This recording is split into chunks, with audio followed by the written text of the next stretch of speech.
예레미야 52장 2절, 2절, 3절, 4절 자막을 참조해서 저와 여러분 한 절씩 교독합니다. 예레미야 52장 2절입니다. 그가 여호와 야김의 모든 행위를 본받아 여호와 보시기에 악을 행한지라. 3절 여호와께서 예루살렘과 유다에게 진노하심이 그들을 자기 앞에서 쫓아내시기까지 이르렀더라. 시드기야가 바벨론 왕을 배반하니라. 4절 시드기야 제9년 열째 달 열째 날에 바벨론 왕 느부갓네살이 그의 모든 군대를 거느리고 예루살렘을 치러 올라와서 그의 성에 대하여 진을 치고 주위의 토성을 쌓음에. 13절입니다. 여호와의 성전과 왕궁을 불사르며 예루살렘의 모든 집과 고관들의 집까지 불살랐으며.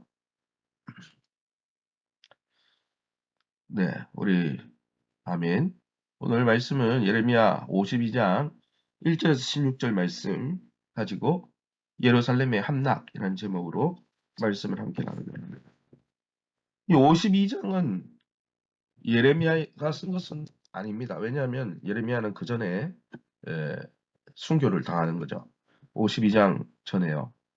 물론 바벨론의 멸망까지 다 예언했지만 실제로 남유다가 멸망당하고 예루살렘 성전이 무너지는 것을 보진 않았습니다.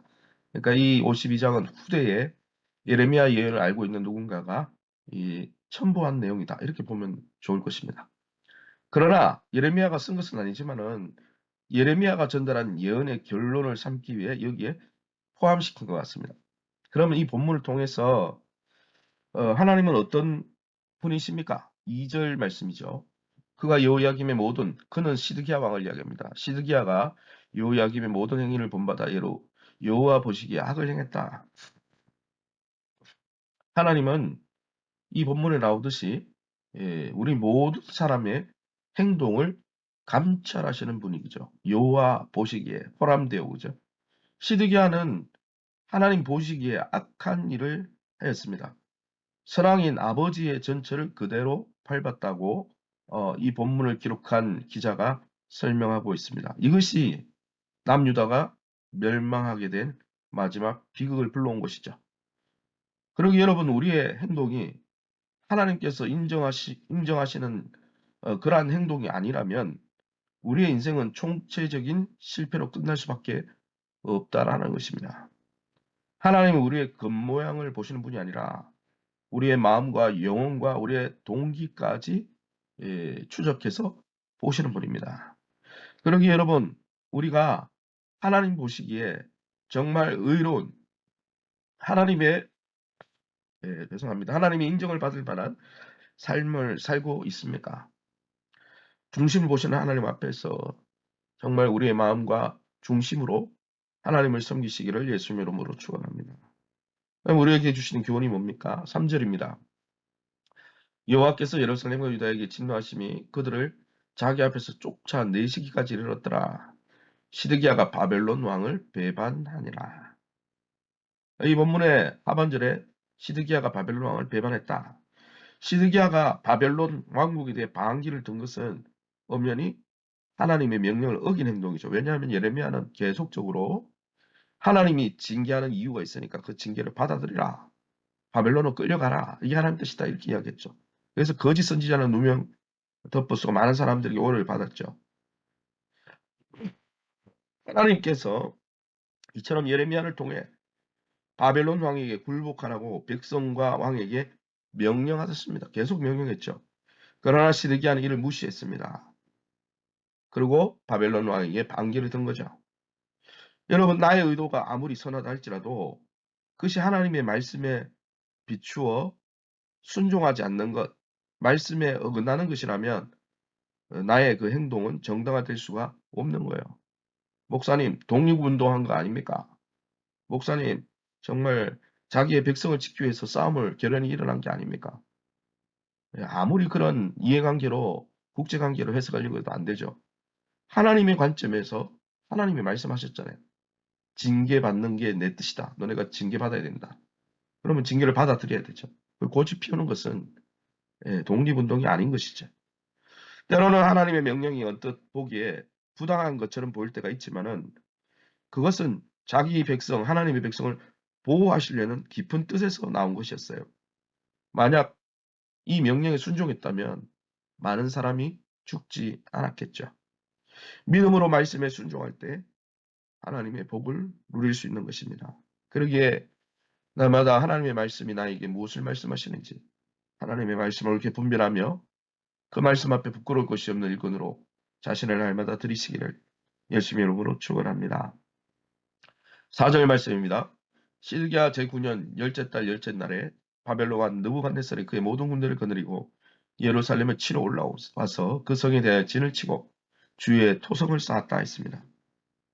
4절부터 이제 어떻게 멸망당했는지 예레미야는 그것을 보지 못했으니까 이것은 다른 사람이 기록한 게 맞죠. 아주 상세하게 설명하는데 이 시드기야 왕이 하나님 앞에 불순종했을 때 그 불순종의 결과는 너무나 비참했다는 것이죠. 4절부터 11절의 내용이 보면 예루살렘은 장기간 포위를 당해 극심한 기아에 시달렸습니다. 또 성벽이 뚫리자 왕은 도망치다가 시드기야 왕이 도망치다가 붙잡혀서 두 눈이 삼손처럼 두 눈이 뽑혀 바벨론의 포로로 끌려가서 죽는 날까지 감옥에 갇혀 있었죠. 시드기야의 두 아들과 또 그 당시 고관 대작들은 시드기야가 보는 눈앞에서 처형당했습니다. 아들이 눈앞에서 처형당하는 걸 봐야 됐죠. 하나님의 말씀에 순종했다면 피할 수 있는 일들이었습니다. 그리고 어쩌면 성전도 부서지지 않았을 수도 있습니다. 그러기에 여러분 우리는 하나님의 말씀을 두려운 마음으로 순종하고 있습니까? 우리가 하나님을 두려워하지 않고 그 말씀에 순종하기를 두려워하지 않는다면 우리 삶은 비참해질 수밖에 없다는 거예요. 주님이 말씀하셨습니다. 나는 포도나무에 너희는 가지니 너희가 내 안에 거하지 않으면 아무것도 열매 맺을 수 없다 했어요. 내 안에 거하는 방법이 뭡니까? 하나님의 말씀에 순종하는 것입니다. 하나님의 말씀에 순종하여 주님 품 안에 거할 때 모든 삶을 누릴 수 있는 것이죠. 계속해서 13절입니다.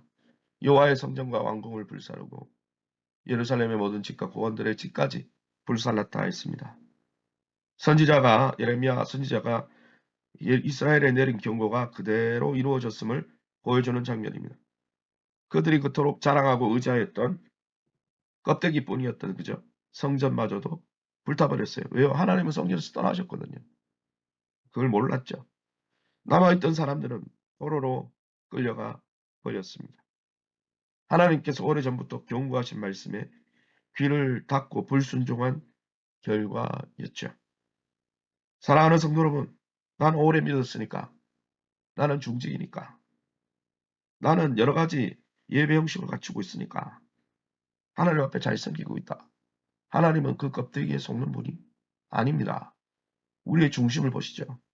우리가 마음으로, 우리의 영혼으로 마음과 뜻과 정성과 힘과 목숨을 다해 주님을 사랑하는지 꿰뚫어 보시는 분이죠. 그 하나님 앞에서 우리가 속히 돌이켜야 될 죄가 없는지 우리 자신을 돌아보고 날마다 우리의 죄악으로 애통해 하는 자에게 복이 있나니 저희가 위로를 받을 것이라 하신 주님의 말씀대로 하나님이 주시는 회복과 참 위로를 받으시기를 예수님의 이름으로 축원합니다. 시간에 우리 합심해서 기도하기 원합니다. 우리의 죄를 깨달아 속히 돌이키게 하여 주시고 그로 말미암아 애통하는 자에게 주시는 복, 참 위로와 회복을 경험하게 도와주옵소서.